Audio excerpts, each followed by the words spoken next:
Yeah. So I'm looking at your book this morning, and I hadn't read it, of course. And I thought, well, let me just open it up and see what's going on here. And I opened up to page 99, it looks like. These are essays that Mr. Teller's written.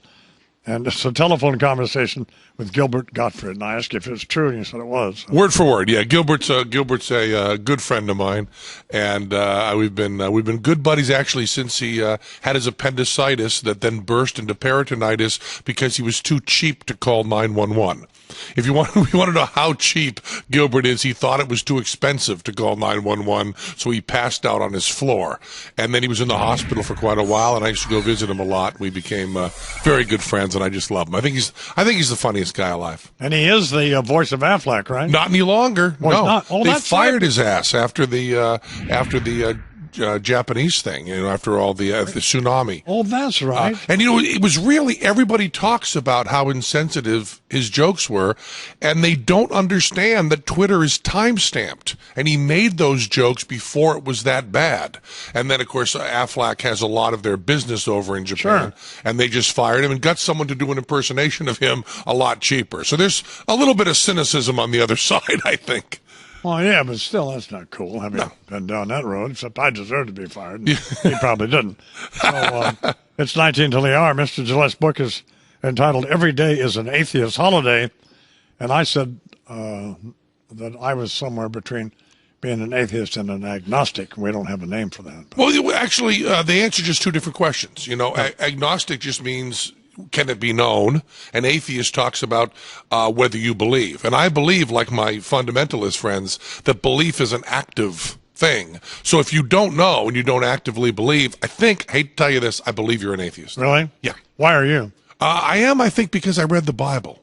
When I went to church when I was a youngster, when I was 16, I went to our youth group, and the pastor, invited us to read the Bible, and I didn't read it in little sections, but read it all the way through, and just was very bothered by the anti-family elements. God telling Abraham to kill his son, Jesus saying, "Put your family aside and follow me." It's just not the way I was raised. Our family's very important to me. So mostly the New Testament? Well, both, Yeah. I mean, Jesus doesn't deny the Old Testament anywhere, right? And so one's a subset of the other.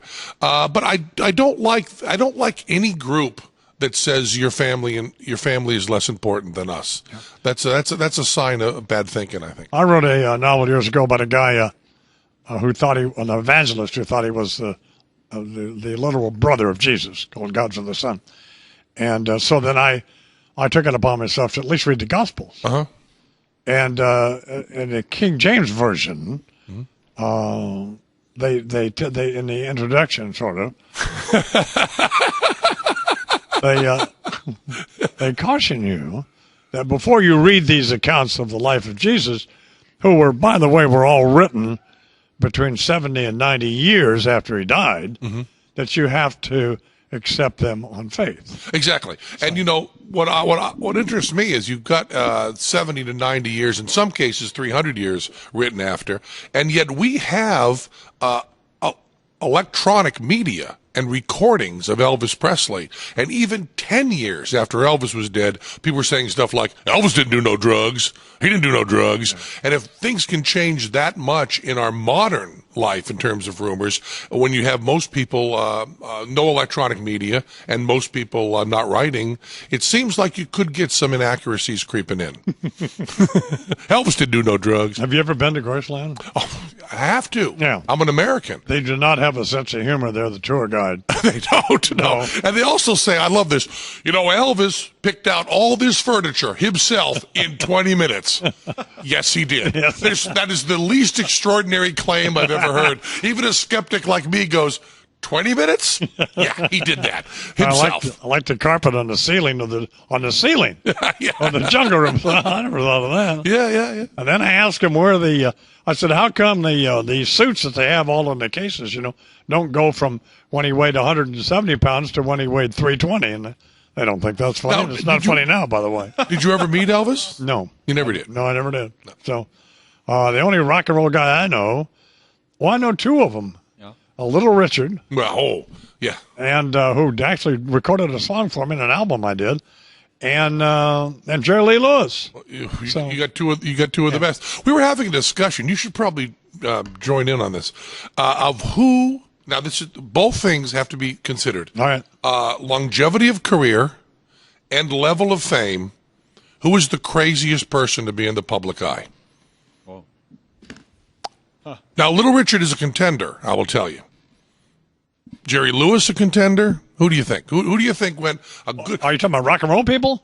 Just in the public eye. Anybody. Yeah, because I think, Little Richard hits the scene in the 50s crazy. You turn on TV right now, Little Richard is crazy. Wonderful, crazy, inspiring all the way through. But I think he's the winner so far. You got one to beat that? I think Jerry Lee Lewis beats that. I mean, the 13-year-old cousin and all that. Come on, man. And also, showing up at Graceland firing guns. Yeah. That's pretty good, too. I mean, Little Richard was just amusing and funny, wasn't he? What he Not really full out. How well do you know Jerry Lee Lewis?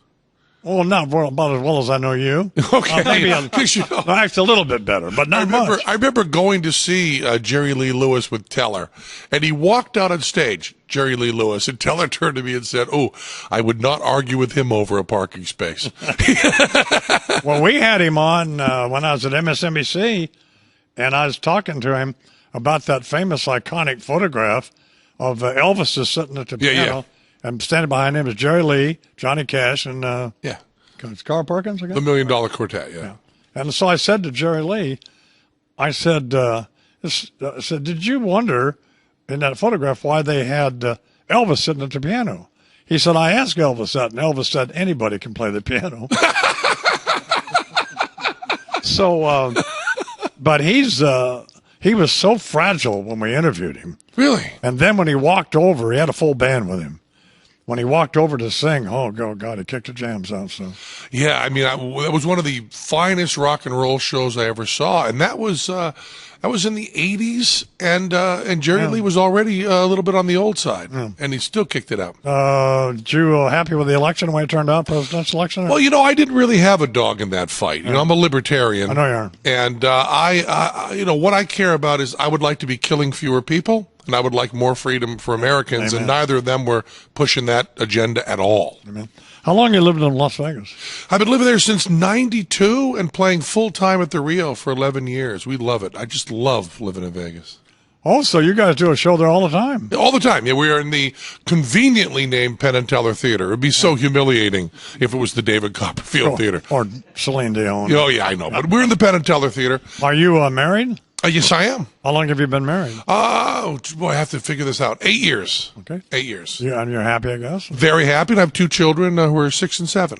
Good for you. I'm an old father, but I'm very happy about it. Well, as I told you off the air, Kinky Friedman is a huge fan of you. Well, most people are. Well, I love Kinky, and I also told you off the air that Ratso Sloman, New York Ratso, is now staying at my house. I've been in New York for a while doing the Trump show, and when I call home to talk to my children, my daughter who's 7 says, "Want to talk to Ratso?" Ratso is a wonderful writer, by the way. Oh, it's great. He's doing the Tyson book. I hope that wasn't secret information, but he's working on the Tyson book now. With Mr. Tyson's cooperation? Yes, and that's why he's in Vegas, and he's staying at my house because, Ratso thinks hotels cost money. Why doesn't he stay at Mr. Tyson's place? I don't know. I don't know the personalities there. It's safer at your house? I suppose so, for Ratso. Well, you're